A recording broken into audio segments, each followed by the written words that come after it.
வணக்கம். ஒருத்தர் வந்து கேட்டிருந்தாங்க. இன்னும் இது விளக்கமா நடத்த முடியுமா? நடத்த முடியுங்களா சார்? அப்படின்னு கேட்டிருந்தாங்க. இப்ப நம்ம இந்த 3 லா நம்ம வந்து நாக்கு இருக்கு இல்லைங்களா? அந்த நா எங்கெங்க டச் ஆகுது? முதல்ல டச் ஆனா எந்த நா வரும்? எந்த லா வரும்? அப்படின்னு நம்ம விளக்கம் குடுத்திருந்தோம். அது இல்லாம வேற ஏதாவது ஐடியாஸ் இருக்குதா?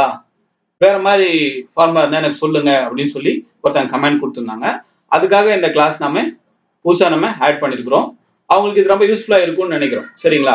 இப்போ நீங்க இதை கவனிச்சுட்டு வாங்க. கட்டாயமா இது வந்து நிரந்தரமான ஒரு தீர்வா இருக்கும். இதுவுமே ரொம்ப நிரந்தரமான தீர்வா இருக்கும். அது நம்ம வந்து அந்த வார்த்தையை உச்சரிச்சு பார்த்து நம்ம பயன்படுத்துறது. நம்ம வந்து இங்கிலீஷ் மீடியம் ஸ்டூடெண்ட் அப்படிங்கிறதுனால அதிகமா அந்த மாதிரி பீப்புள்ஸ் தான் தமிழ் விரும்புவாங்க இல்லையா? அவங்களுக்காக அந்த மாதிரி பீப்புள்ஸ்க்கு வந்து என்னன்னா அந்த நாக்கு சரியா உச்சரிக்காதனால அந்த லாவை சரியா கண்டுபிடிக்க முடியாம போயிருக்கலாம். இப்போ இந்த வழிமுறை நிச்சயமா பயனுள்ளதா இருக்கும். இப்ப பாருங்க, இந்த லா வருது இல்லைங்களா? இந்த லா வந்துச்சுன்னா பாருங்க, நிலவு அப்படின்னா என்னன்னா நம்ம நிலா. இப்போ வால் அப்படின்னா என்னன்னா கத்தி, பழையனா பழையது.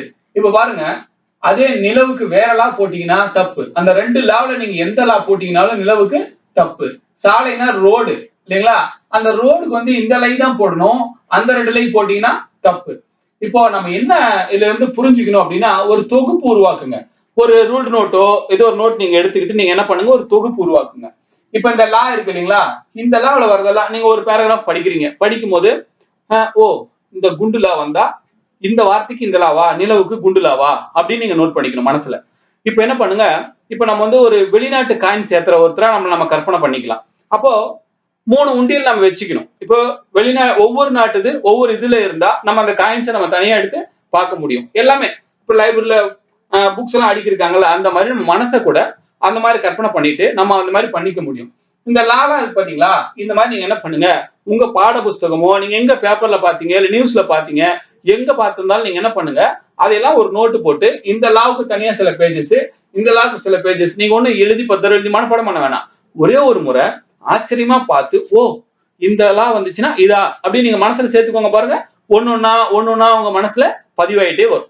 அப்போ நீங்க அந்த லா அந்த இடத்துல பயன்படுத்தும் போது அந்த இடத்துல பயன்படுத்தும் போது ஈஸியா அது மனசுல இருந்து வெளியில எடுக்கிறதுக்கு ரொம்ப உதவியா இருக்கும். இப்ப அடுத்து நீங்க கீழே பாத்தீங்கன்னா ஏன் நாம இந்த லாலாம் நம்ம கவனம் கொடுக்கணும் அப்படின்னு நம்ம சொல்றோம், அதுக்கான விளக்கம் தான் கீழே கொடுத்திருக்கோம். பாருங்க, எழுத்து மாறிச்சுன்னா அர்த்தமே மாறி போயிடுங்க. நிச்சயமா எப்படின்னு பாருங்களேன். எரின்னு சொல்றோம் இல்லைங்களா? எரினா எரியுது, தீ பத்தி எரியுது பாருங்க, ஃபயர். அப்ப இந்த தீன்னு சொல்லுவோம். வீசு எரியறதுக்கும் நம்ம எரின்னு தான் சொல்லுவோம். அது பாருங்க இந்த ரீ வரும். அதுக்கு வந்து வீசு, த்ரோ பண்ணு அப்படின்னு அர்த்தம். சரிங்களா? இப்ப பாருங்க, கூரிய ஷார்ப் இல்லைங்களா? அதுக்கு கூர்மையான, கூரிய, சொல்லிய சொல்றாங்க இல்லையா? அது. இப்ப பாத்தீங்கன்னா பறவை, பறவைனா பாருங்க இந்த ரா போட்டீங்கன்னா கடல்னு அர்த்தம். பறவை நம்ம வந்து பேர்ட பத்தி எழுதுறதுக்கு பட்சினா பேர்டு பத்தி எழுதணும்னா இந்த ரா தான் போடணும். பேர்டுக்கு இந்த ரா வரணுமா, பறவைக்கு இந்த ரா வரணுமா, கடல் ஷீக்கு இது வரணுமா அப்படின்னு நம்ம வந்து இங்கிலீஷ் மீடியமா இருந்தாலும் தமிழ் மீடியமா இருந்தாலும் இந்த வார்த்தைக்கு இந்த ரா வரணுமா அப்படின்னு நம்ம அதை பார்த்து கவனமா மனசுல சேர்த்துட்டே வந்தோம்னா அது நம்ம மனசுல ஆழமா பதிஞ்சிடும். ஒரு முறை நம்ம அதை நோட்ல எழுதி வச்சுக்கிட்டு நம்ம ஒரு டைம் 2 டைம் சும்மா அப்பப்ப நேரம் கிடைக்கும் போது திருப்பி அப்படியே பார்த்துட்டு வந்தோம்னு வச்சுக்கோங்களேன், உங்களுக்கு ரொம்ப யூஸ்ஃபுல்லா இருக்கும். இப்ப பாருங்க, இந்த மரம் இருக்கு இல்லையா? செடி கொடி மரம் ட்ரீ, அதெல்லாம் இந்த மரம் பாத்தீங்கன்னா இந்த ரா போடணும். அது இந்த ரா போட்டீங்கன்னா வீரம்னு அர்த்தமாயிடும். சரிங்களா?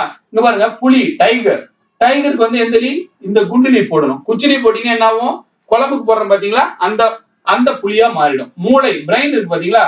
பிரெயினுக்கு வந்து இந்த லை தான் போடணும். ஆக்சுவலி இந்த லை என்னன்னா கார்னர். நம்ம வீட்டோட கார்னர் இருக்கு பாத்தீங்களா? அந்த கார்னருக்கு இந்த லை போடணும்.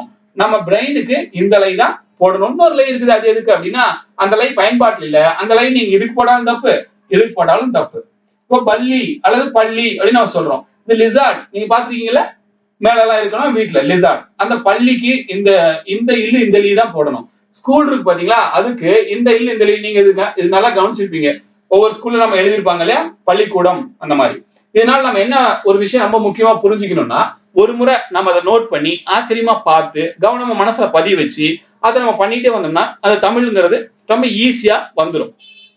இன்னொன்னு, அந்த லாவை எப்படி உச்சரிக்கிறாங்க அப்படிங்கிறத இப்ப நியூஸ் வாசிக்கிறாங்க இல்ல யாரோ நல்லா தமிழ் பேச தெரிஞ்சவங்க பேசுறாங்க, அப்படி இருக்கும்போது ழா லா ழா இதெல்லாம் எப்படி உச்சரிக்கிறாங்கிறத உன்னிப்பா கவனிங்க. சாங்ஸ் கேட்கும் போது கவனிங்க. இப்ப புதுசுல பாடுறவங்க எல்லாமே வட மாநிலத்துல இருந்து வரவங்களை கூட சாங் பாட வைக்கிறாங்க. அப்பெல்லாம் பாத்தீங்கன்னா அவங்க நிறைய தப்பு தப்பா தான் பாடுறாங்க. நிறைய பாட்டுல அந்த லாலா உச்சரிப்பை நம்மளால கவனிக்க முடியல. இதே பழைய பாடல்கள் நீங்க கேட்டீங்கன்னா அந்த தோழா அப்படிங்கும் போதெல்லாம் பாத்தீங்கன்னா அந்த ழகரத்தை நல்லா உச்சரிக்கிறாங்க, சரியான முறையில கொண்டு போறாங்க. இப்போ பொதுவா தமிழ் திரைப்படங்கள்ல வர தமிழ்லயே வந்து சிறப்பு ழகரம் இருக்கு பாத்தீங்களா, ழா அதை சரியா உச்சரிக்கிறது இல்ல. அதனால நீங்க இந்த மாதிரி பண்றது உங்களுக்கு நிச்சயமா சப்போர்ட்டபிளா இருக்கும். அதனால நீங்க இந்த மாதிரி பண்ணுங்க. ஒரு முறை நம்ம ஏற்கனவே உங்களுக்கு சொல்லியிருக்கிறோம். அப்ப நம்ம குண்டுலா வந்துச்சுன்னா முதல்ல டச் ஆகும். ரெண்டாவது நாக்கு நுனியானது பல்லுக்கு பக்கத்துல டச் ஆகும், இப்படி போய் தொடும். அதே இன்னொரு லா சொன்னீங்கன்னா இந்த இடத்துக்கு வரும். சிறப்பு ழான்னு சொன்னீங்கன்னா நாக்கு மடங்கி இப்படி போயிடும், அந்த மாதிரி ஆகும். அதே மாதிரி நா சொன்னீங்கன்னா நுனி தொடும். மண் அப்படி சொன்னீங்கன்னா இந்த இடத்துக்கு வந்து இப்படி தொடும். அது நம்ம கவனிக்கணும் ஒவ்வொரு டைமும். அது நம்மளுக்கு தெரிஞ்சதுன்னா சும்மா அந்த டெக்னிக் தெரிஞ்சா மட்டும் அப்ளை பண்ணிக்கலாம். இதுனா நம்ம கொஞ்சம் எழுதி அதை மனசுல பதிவு பண்ணிக்கலாம். இந்த 2 வழி தவிர வேற எந்த வழியுமே இல்ல. நீங்க இதை 10 முறை எழுத வேண்டியது இல்ல. எந்த ஒரு விஷயத்த நம்ம ஆச்சரியமா உன்னிப்பா கவனிச்சு பாக்குறோமோ அது ஆட்டோமேட்டிக்கா நம்ம மனசுல போய் பதிஞ்சிரும். அந்த விஷயத்த அந்த டெக்னிக்க நீங்க பயன்படுத்தி பாருங்க. பிடிச்சிருந்தா நீங்க சப்ஸ்கிரைப் பண்ணுங்க. அடுத்தடுத்து நிறைய கிளாஸஸ் உங்களுக்கு இன்னும் வர இருக்குது. இது மட்டும் இல்லாம தமிழ் இலக்கணங்கள் அந்த கிளாஸ் எல்லாமே அடுத்தடுத்து நம்ம போட இருக்கிறோம். நீங்க தொடர்ந்து பாருங்க, சப்ஸ்கிரைப் பண்ணுங்க, லைக் பண்ணுங்க. ஏதாவது இருந்தா முக்கியமா கமெண்ட் பண்ணுங்க. சரி இருக்கு, நல்லா இருக்கு, நல்லா இல்ல, ஏதாவது நீங்க சொன்னீங்கன்னா தான் எங்களுக்கு நம்ம எப்படி பண்ணிருக்கோம், உங்களுக்கு என்ன தேவைப்படுது அப்படிங்கிறது நம்மளுக்கு தெரியும். இது மட்டும் இல்லாம தமிழ்ல எனக்கு இந்த ஏரியா தேவைப்படுது, உங்களுக்கு இங்கிலீஷ்ல தங்கிலீஷ்லயே டைப் பண்ணுங்க. நான் வந்து அதை அண்டர்ஸ்டாண்ட் பண்ணிக்கிறேன். இல்ல இங்கிலீஷ்ல நீங்க டைப் பண்ணாலும் என்னால அண்டர்ஸ்டாண்ட் பண்ணிக்க முடியும். இது மட்டும் இல்லாம பேசிக் இங்கிலீஷ் நடத்த போறோம். இன்னும் அடுத்தடுத்த கிளாஸஸ் வருது. தமிழ்ல இன்னும் நிறைய கிளாஸஸ் இருக்குது. அது மாதிரி ஒவ்வொரு லாங்குவேஜுக்கு கிளாஸஸ் இருக்குது.